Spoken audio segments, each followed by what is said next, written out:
4, 3, 2, 1. Buckle your seatbelts, batten down the hatches. Coming to you live from the Blazar Podcast Studios in Space City, Texas. It's time once again for the Capital Catalyst Show, the podcast for entrepreneurs to learn the secrets of attracting, raising, and closing capital from high net worth investors. Dedicated to your success, this is the Capital Catalyst Show. Now here's your host, Brad Blazar. All right, listeners, welcome back. It's Brad Blazar once again for an exciting episode of the Capital Catalyst Show, where we bring you entrepreneurs and business owners that have built their businesses, or more importantly, understand the importance of plastering the OPM game. That stands for other people's money, where we use investor capital to build, buy, or scale our business, or as I like to say on the show, just get a seat at the bigger kids table and be doing more in life. And today we've got a great entrepreneur. His name is Jeff Clark. We're going to be diving deep into his story, finding out a little bit about where he's been, where he's going, and how he's positioning investor capital to be doing big things. Hey, Jeff, welcome to the Capital Catalyst Show today. Good afternoon. Thanks for having me, Brad. Yeah, absolutely. It's a pleasure to host it here on our show. You know, what I always like to do is really start with kind of what I call an entrepreneur's story of origin. So if you can go back maybe a couple of years and just kind of tell our listeners, you know, how you kind of came into the business that you're in today, you know, maybe if there was something monumental that took place in your life, that would really be very, very helpful in kind of positioning you for a lot of what we're going to talk about going forward. Absolutely, absolutely. I mean, my history in this field is actually it's actually gone past 25 years or so. I started off as a realtor. Went to my real estate classes, became a real estate broker about 16 years ago, and got into purchasing, rehabbing, and holding properties. But finances was always the hurdle. Coming up with capital, banks required a certain amount of money. You needed to have a certain amount of reserve. So there was always that finance hurdle that we had with capital. And it became a pursuit to try to resolve my own issue with capital. And I went to school to become a mortgage loan officer, learned more about finances. And in pursuit of trying to resolve my own issue, I was able to resolve it for others, because you can't write yourself a loan. And that's where my capital raising pursuit came into play. I started a private lending company, and today I'm here looking to raise capital for our future ventures. I love that. In your business, you know, as you kind of matured through the years, was there for you a monumental shift that said, okay, I've got to go from working in the business to, quote, being in the business, i.e. doing deals, you know, flipping houses? What was the maybe shift or the revelation or kind of the aha moment that took place in your life that kind of moves you into the direction that you're taking today? Well, so that's a very good question, Brad, and thanks for asking, because the real estate market could be very trying at times. And there's some parts of the market that are a little bit more vulnerable than others. I find that the apartment sector is a lot more stable than other aspects of it. And when you're doing your own properties, residential properties, you're doing fix and flips and things along those lines, you're dabbling in that area that doesn't have the greatest stability. But apartment buildings does. That has the stability that you're looking for. And that's what turned into this pursuit. You know, you hit the nail on the head. And so for a lot of people that listen to this, Jeff just shared kind of what I would call a golden nugget. And, you know, it's something that I learned. And obviously, like most investors in real estate, you know, you start dabbling in single family homes because that's usually the easiest area to, you know, get started in, whether you're, you know, investing in foreclosures, or you're wholesaling, or you know, you're taking advantage of the BRRRR method, where you're buying, you know, you're rehabbing, you're building the value, and then refinancing. Most people start with, you know, single family. And obviously, if you have a single family rental and your tenant vacates, you're left with the property that's generating no income. but you still have a mortgage. You still have the obligation to pay for insurance, taxes. But when you have a multifamily asset, whether it's a fourplex or anything bigger, you have a tenant that vacates, you still have other sources of income, depending on how many units are in that building. So definitely a much more stable and a much safer model indeed. Yeah. When you started investing in real estate, Jeff, was the attractiveness of the passive income and building to a point where passive income covered your living expenses one of the major reasons that you got into real estate as an investor rather than just kind of working in the space as an agent, or I hate to use the word employee because we're really not employees when we're in the real estate business. We're independent contractors typically, but was that really one of the reasons that you got started as an investor? Well, my grandfather and my father were both real estate brokers. So the real estate it runs deep in my family, and it's always been a passion. The real estate and finance aspect has always been a passion of mine, and it's trickled down from my family. I have more of an interest in larger acquisitions like real estate apartment buildings for multiple reasons. One of which is the stability. Cash flow is a huge one. Future appreciation is huge, and that's something that we have the ability to bring to others for investment purposes. So it's a win for everybody. It's a way to be able to affect lives and help others create generational wealth. I love it. As you've moved forward to where you are today, obviously raising capital, investing, having to underwrite and locate deals. What perhaps has been one of the bigger challenges or one of the bigger things that you've had to overcome as you've kind of matured and kind of grown to where you are today in business? What would you consider maybe to have been one of those 2 or 3 hurdles that you had to overcome? Well, you're changing a mindset a little bit. The mindset in how we're presenting ourselves to others, right?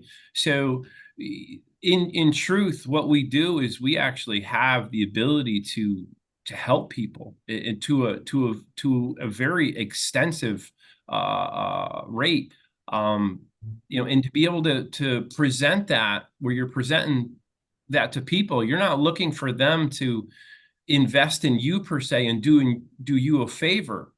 You're looking to help others and invest them and help them secure a future for themselves, secure retirement. Be able to become that real estate investor they always wanted to be, but they didn't know how, or they didn't want to be a landlord. This allows the ability for people to be able to play that real estate investor without physically having to get your hands dirty per se. Yeah. Yeah. I find that one of the challenges that a lot of people have that really kind of immobilizes them. It's almost like they're stuck in quicksand, is kind of this limiting belief that, either they can or cannot raise capital, or they're not, worthy enough to, quote, raise capital. And I tell people, that limiting belief is going to hold you back from tremendous success. And it's just one of those things where, like you said, you have to look at the opportunity that you have, whether it's a multifamily property to invest in, or, many of the people that we work with here buy businesses, or they're creating a physical product or investing in something like AI, artificial intelligence. But when you've got an opportunity that can truly benefit another person and, as I believe, get them to a better place, it's almost like a sense of obligation. Like I'm doing you a disservice if I don't share this with you, because it can create passive income. It might help, mitigate or lower your tax burden, or, it might give you tremendous capital appreciation as it relates to just the appreciation of the real estate or whatever it is we're doing.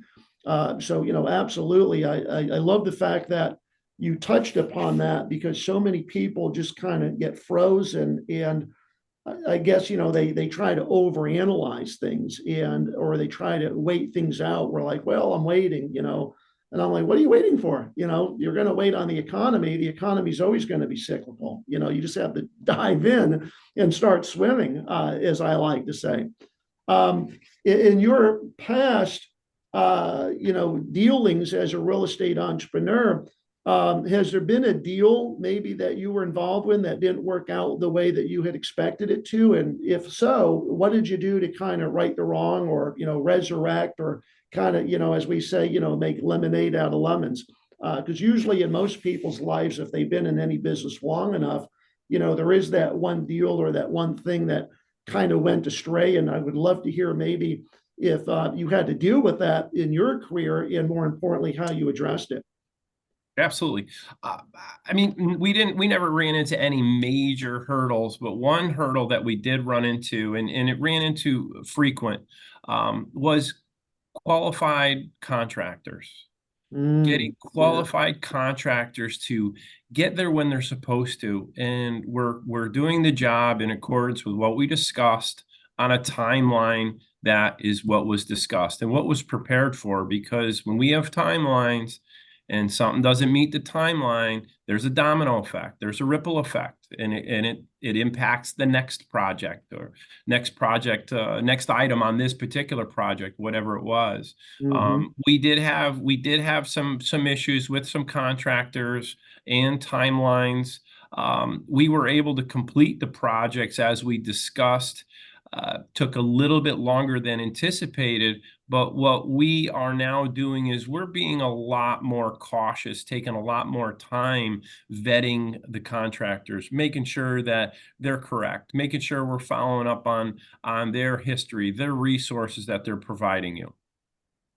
Yeah, it's one thing, which is time. The other that I always find is also cost, getting an understanding of the cost, the estimates, and really holding them to that, so that there are no major cost overruns, or they don't call you, 3/4 of the way through a job and try to put handcuffs on you, where you realize, okay, we didn't discuss this, but for me to complete the job, if you're telling me I got to come up with extra money, really don't want to, because that wasn't discussed on the front end of this relationship. So again, it's just really, being a little bit more ironclad and really understanding that contractor and, what he has as it relates to, prior performance, are they bonded? It's really interesting. When I got started many years ago in real estate, I learned the hard way. A lot of these contractors would ask for money up front before they really, quote, did any work for you. Like, oh, Mr. Blazar, I need to have a couple $1,000 so I can go to a Home Depot and, get supplies to get the job started. And, as a novice, I didn't know any better. I'm like, all right, sure. I understand you got to get the paint, you got to get the 2x4s, and you got to get the stuff. And, unfortunately, one time we did that, and I didn't hear from the guy for like a week, and I'm calling him and I'm texting him, and I'm thinking to myself, oh my God, I just got robbed blind, right? Luckily, he finally got back to me and said that he had a family matter that he had to deal with. And I'm like, look, dude, I totally get that and I understand that, but communication is key. If you had texted me or just called me or said, hey, there was this family matter that is very pressing that I've got to take care of before I can get to the job, I wouldn't have given two thoughts about it. But here I think that, you're a criminal. You took my money and I'm never going to see you again. But, the larger contractors, kind of like you're alluding to, Jeff, that are licensed bonded, they, have hopefully, enough cash flow in their business or enough of a business account or credit where they don't need to do that. And I think, again, that just adds a level of professionalism where someone says, great, we'll show up on Monday. Boom, they're showing up. They got all the supplies, they got the crews, they got everything they need to move forward. And really, it's doing the due diligence like everything. It's underwriting not only the asset, but you're actually taking it one step further. You're underwriting the workers that are actually also doing the work on the asset. So that's great. And no, one other touch on that, Brad, like you were explaining in regards to giving them some money up front, it seems to take away the urgency in their eyes as to get that job done right away. Um, Yes, good when point. when they're putting up the funds for the products, there is an urgency, Yeah, um, that's a and good they want to point. move. Yeah, absolutely. That's a really, really good point. Share with me a little bit about how you go about locating deals. What does your deal flow process look like? Are they, coming to you largely through brokerage relationships, or are they off market? How are you actually coming across deals that you're actually participating in now? So there's a few different avenues. We always try to make sure that we have positive relationships with local realtors and local brokers. They Mm, have the ability to know when a listing may be coming up, or it's off market, or it may have just came off being on a contract. yep. Those are always positive to have, and it's always good to have good relationships with your local realtors and local brokers. Hmm. Outside of that, we are part of real estate clubs. We are networking in our environment with other investors. There are multifamily apartment building clubs that we're also a part of. So it's important to network. They know other friends, people that they may have met that may be interested in selling, may be interested in buying, or you may find somebody that's working their way out of the market. Mm, So that's always a positive thing as well. yeah. But the real estate clubs is very beneficial. There's wholesalers out there as well that are doing wholesale contracts, wholesale deals. Yep. The big thing is just to make sure that you've got several avenues, right? Because where you may get this deal, your next deal, it's Hmm. going to come from somebody different next time. And you Hmm. could get a good deal at any one of those routes. Yeah, yeah, yeah. When you were getting started, you mentioned, of course, that you kind of grew up in a real estate family. Was there maybe a mentor or somebody in your life that became kind of that professional mentor, or did you kind of have to learn this business on your own, so to speak, as you just forged forward? A lot of it was learned on my own and learned with mentors as I went. My grandfather passed before I was born, so I never got a chance to meet him. My father, slowly thereafter kind of worked his way out of the industry because it was tough for him in the relation of losing his father at the same Yeah, time. yeah, My father was always a guide to me. There was still a ton of knowledge that he had, and not even just in real estate, but just in business in general. He was my rock. He was sure. always the one that was there. Yeah. But you end up, as time goes through and as you're developing yourself and furthering yourself in any sort of market, you'll find that there are people out there that just love to give knowledge. They just want to help people. Yeah. And that's a great people. That's great to surround yourself with if you have that ability. Hmm. So a lot of mine was picked up on the way, and I was fortunate to have some amazing guides in my life. Gotcha, gotcha.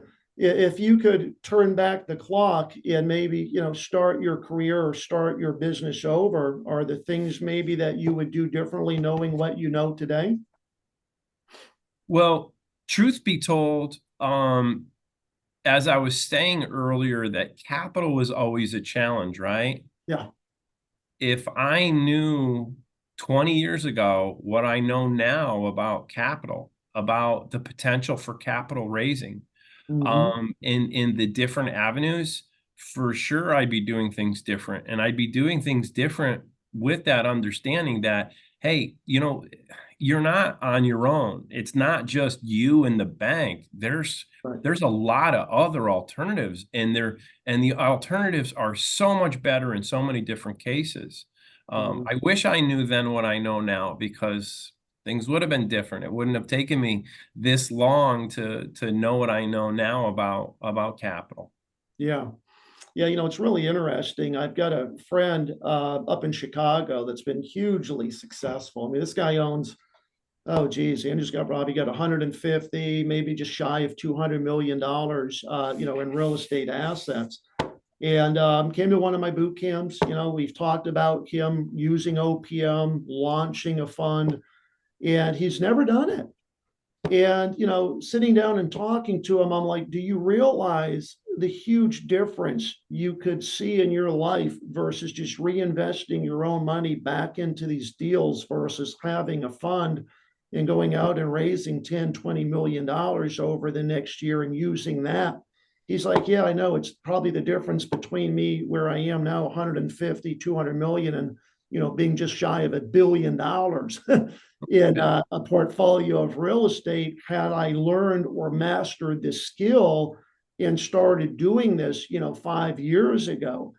And it's really funny because in the book Rich Dad Poor Dad, which a lot of people, of course, have read, Robert Kiyosaki, he says one of the big keys to really unlocking legacy wealth is understanding, but more importantly, using and mastering the OPM game. That's just kind of the accelerant. It's kind of like the fuel you could pour on a small fire that then turns it into a raging inferno. But it's absolutely correct. And when I look at how you build or you scale a business, whether it's real estate or any other business, I think one of the big things every entrepreneur, business owner has to know is that accessing investor capital is really going to allow me to grow and just do some amazing things. A lot of times people don't have the credit, the track record, the portfolio to borrow from a traditional bank. And so maybe after a meeting or a few meetings with traditional lenders, they just kind of throw their arms up in despair and think, okay, banks aren't for me. And then they just kind of acquiesce and they give up, never realizing that there is this alternative over here on the other side of the fence, which is all the investor capital and the family offices, the small boutique registered investment advisory firms that they could go to as a great source of that. So it's really great that you were able to learn that and figure that out, pretty early in your business. Tell us a little bit about your business, Jeff. Was it just quote you as a solopreneur? Do you have a small team of people that you've worked with traditionally that are, working at the property level or kind of behind the scenes? What does your business look like? So we are on the smaller side, and we are looking to build. We're looking to scale. We do have some behind the scene assistance. We have brokers that we're working with. We have attorneys that we're working with. We have people that we're trying to work with in order to build our business, scale our business, and to improve, for that matter. And it's not just it's not just for ourselves, but when you're in this capital raising environment, you have the ability to help other people. And that's a whole nother aspect to this. Yeah. It's one thing about being able to help yourselves. It's another thing about being able to help society and help others. Family members, friends, or whatever it may be, other businesses. You have the ability to help. And as you said earlier, if you have an obligation to bring it to the public, if you have the ability to help other people, you have an obligation to do so. And that's what this is. Yeah. It's a win for everybody. It's a great feeling. It's a great industry. If you had to maybe speak to what it is you enjoy most about your business or about real estate in general, what would you say that you enjoy the most about your business? A lot of aspects of it, there's something beautiful about taking something that needs some work, that needs some help. You find a value add property, let's say, and you bring it to life. And there's something beautiful about that. There's an appreciation factor that you have from other business owners on the same street or other people living on the street. When you just turned an eyesore into something beautiful, you've just helped the whole neighborhood. You've just helped the whole street, helped the whole town. It really depends on what the impact is. You could play such a positive influence in a society, in this industry. I love that.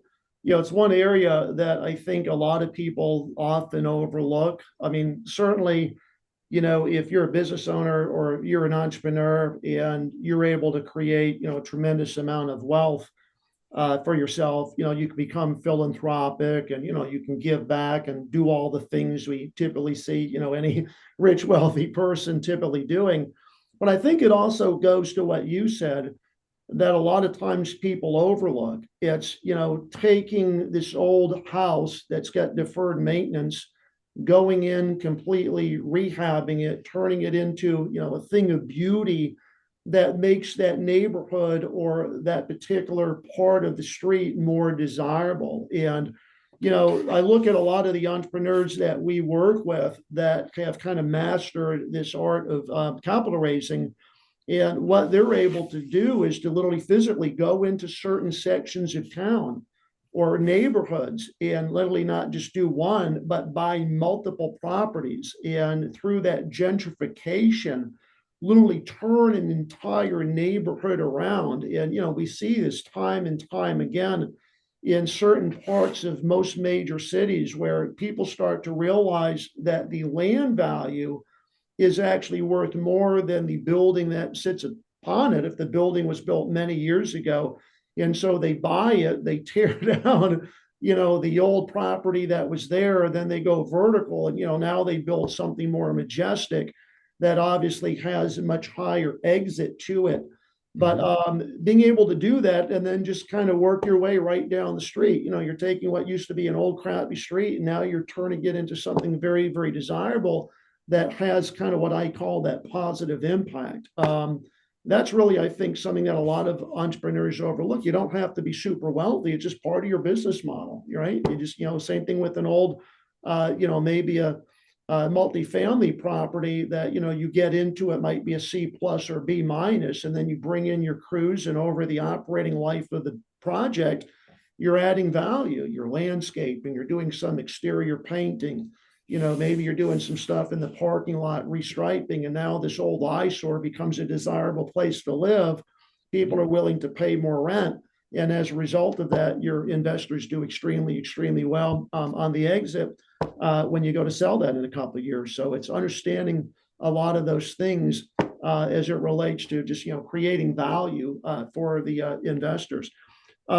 Has there been, in your, I guess, professional life, maybe for you, maybe a book or, maybe a training course or something that you have read or been a part of that for you, as well as perhaps for some of the listeners you care to recommend? Was there any kind of a read or maybe a course that, for you really was kind of a game changer, kind of opened your eyes maybe to a bigger opportunity or kind of, just as I like to say, doing bigger deals? Well, you mentioned the book Rich Dad Poor Dad earlier today. Mm-hmm. And that is a fantastic book for many reasons, and that's a staple for many people. And if it's a book that hasn't been read, it's definitely something that should definitely be opened and should be read. It's a lot of information, a lot of great information. Brad, I have had the pleasure of being a member of your course here, in which have found to be an amazingly course. It's amazingly put. It's the way it's structured. The guidance that I've gotten from you and this course has been nothing less than phenomenal. So appreciate that.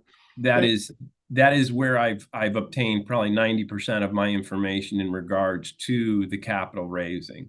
Private lending is something I learned previous, but the capital raising is all from you and how it's been demonstrated. So I do appreciate you giving me that knowledge. It's been amazing. Well, I appreciate that. It's always nice when somebody compliments you, kind of as a testimonial. But, here's, I think, the bigger thing that kind of comes out of that. And, we see this all the time, whether it's me or whether it's any other, mentor or educator out there. It is the people that show up, that absorb, but then take action and apply these systems or apply the structures to their business. Those are the ones that are going to, obviously see the results. And, it's really frustrating from my perspective when, people actively enroll in something, and I see this as well, and then never utilize that knowledge or really never embrace it. And then, of course, what do? They, call the coach and put the blame on them. Hey, I would like to ask for a refund. Your program didn't work for me. Yep. And, it's kind of turning the tables, where I always try to take the helpful role, hey, let's do this. If you can just maybe shoot me a report from your CRM so that I can see some of the meetings and some of the conversations that you've had with potential investors to try to help you and get you off on the right path. Let's start with that. Of course, they can't even do that because they haven't made any calls or they haven't initiated any outreach. And so, then it's like, hey, let's be honest with each other. Let's look in the mirror and really ask ourselves, what is the extent of the outreach that you made? How many calls, how many conversations have you had?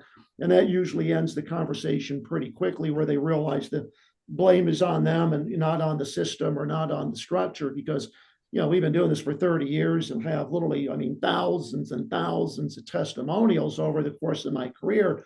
People I've taught, people that have been part of the teams I build, and raising capital really is like riding a bike. It's a skill that can be learned by just about anybody that is willing to implement the strategies and put the systems in place. And that kind of brings up a really, really good point as it relates to building and scaling a business. For you, in your business, are there certain maybe systems or maybe certain structures that you've utilized that have allowed you to become successful? Well, yes and no. It's always something you're always looking to improve, right? Whether it's your sales, your sales demonstration, and constantly critiquing, and making sure that your product is always right, making sure it's always demonstrated right, making sure it's always presented right. That's something that's always a work in motion. You're always trying to maintain your relationships, maintain positive relationships. And if something's not a positive relationship, should it be a relationship at all is got to be the next question. Yeah. To make sure that you're maintaining the right environment, the right people, you're in the right circle, you're with the right people. Yes.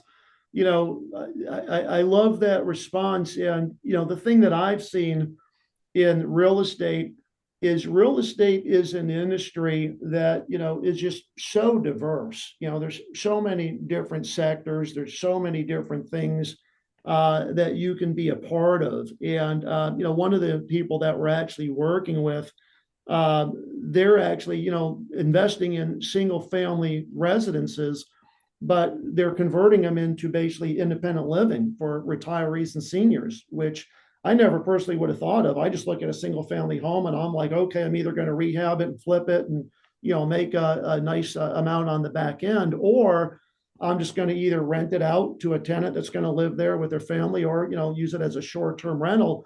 But what they're realizing is, no, each one of these bedrooms can be occupied by an individual resident that's looking for a sense of community in their life. They're older, they're still somewhat independent, and they're able to take these homes and turn them into basically independent living facilities where your typical 3-bedroom is now maybe generating $8,000 to $10,000 a month in recurring monthly revenue, where if that was just a traditional single family, you might be getting 1,750, 2,000, or 2,500. So 3, sometimes 4, some cases 5 times the revenue model with that same product, which is basically that same house. And it's a cookie cutter business for them. They've mastered this, and so they're naturally raising capital to move forward and scale that business. But the thing that I find so attractive about real estate is that whether you're an introvert or whether you're an extrovert, there is just about something there for everybody that they can become a part of to ultimately be very, very successful.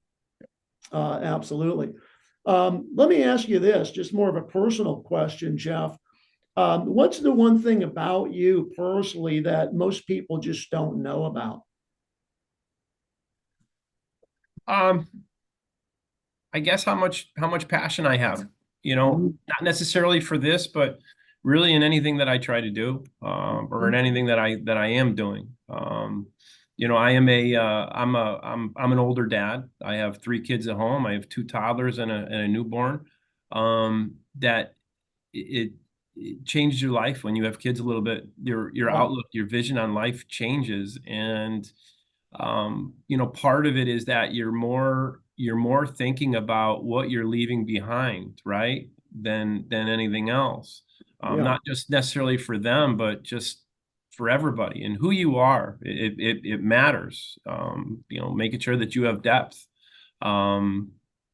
It just changes your vision. It motivates you every day, and it's just a different feeling. It's a different being. It's so true. And, I obviously am a father as well to a great teenager. And as they start maturing and getting older, you start to realize that you are the role model for the person that that child will ultimately emulate or want to emulate. And, just a lot of the things they see you do, they'll integrate into their life, whether it's, healthy habits, i.e., do you eat healthy or do you work out regularly, or, same thing in business. Do you show up every day? What is your work ethic? And I think a lot of it really is just, like you said, trying to be that, really good role model, that great father figure, but, also to some degree, a great provider. And I think that for anybody that is in our business, where you understand that raising capital from investors, investing in real estate can really set you on this path of becoming truly financially independent, or, in many cases, creating tremendous wealth. That is a game changer. Yep. And, being able to pass that down to your children, whether they choose to, take over a business or, come into the business, whatever. And if not, that's fine. But, at least you're able to leave something for them. And it was really kind of life-changing for me a couple of years ago, where I had the pleasure of hearing a speaker that I was following, but truly one of the best speakers out there. His name is Ed Milat. And, Ed's personal net worth is probably 800, close to $1 billion. He has his own private island, has a jet, made most of his money through financial services.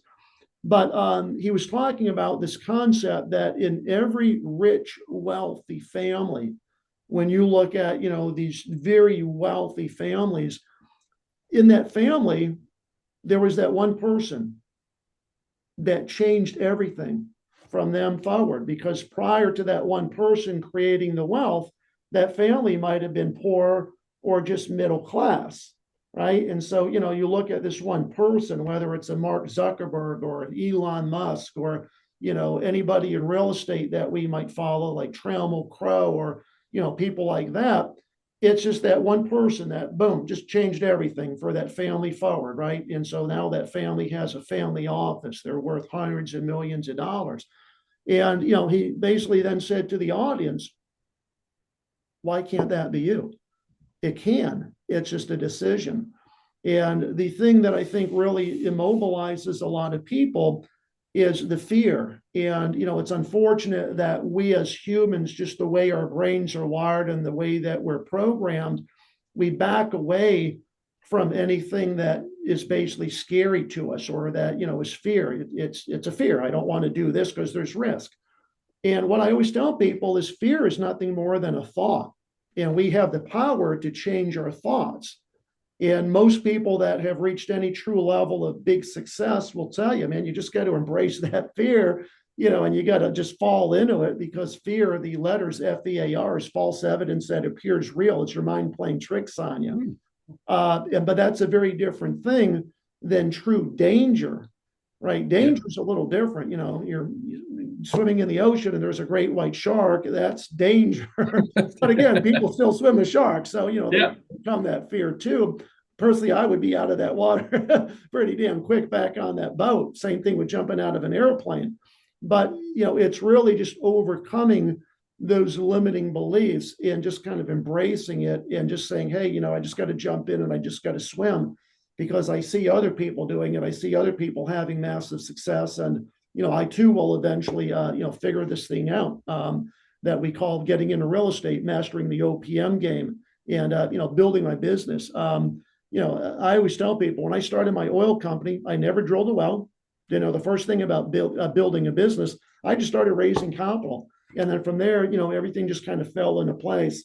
And then we were able to build around that because, I realized, I need to start finding and identifying people that have the skills that I lack, i.e. a CPA, securities attorney, people obviously out in the oil patch that were actually doing the work actually out there, bringing in the wells, doing those types of things. Let's just, kind of pivot a little bit and talk a little bit about the business for people that, listen to the episode that would like to learn more about Jeff or maybe take a look at the opportunities to maybe invest alongside you. What's the best way for people to connect with you, Jeff? Right now, I'd like everybody to email me. I'd like to be able to get personal. We could always email them over tips for different things to be looking at, tips for different things to do. But I want to make sure that I'm personally available. That would be the best way. Right. And so we can share that in the episode here with the notes. What would be the best email for people to reach out to you? Perfect. It'll be Jeff Clark. That's Jeff. Actually, you know what? I'm going to do Jeff, Jeff at clarkcapitalgrp.com. That's easy. That's Jeff at clarkcapitalgrp.com. Yeah, great. So Clark Capital GRP, of course, stands for group.com. Jeff, it's been a pleasure hosting you here on another episode of the Capital Catalyst Show. For those of you that are our listeners, or maybe if you're just listening to us for the first time, go ahead and click the link and share a comment with us, become a subscriber so that you can be kept abreast of future episodes that are released. This is Brad Blazar again saying to all of our listeners, thank you so much for being a listener and a subscriber of our show. And Jeff, once again, thanks for being a great guest. Thanks for having me, Brad. Absolutely. You've been listening to the Capital Catalyst Show with Brad Blazar. The best place for entrepreneurs interested in doing something big in life, having considerably less stress, and a more balanced life. Go to bradblazar.com for more ways to accelerate your success.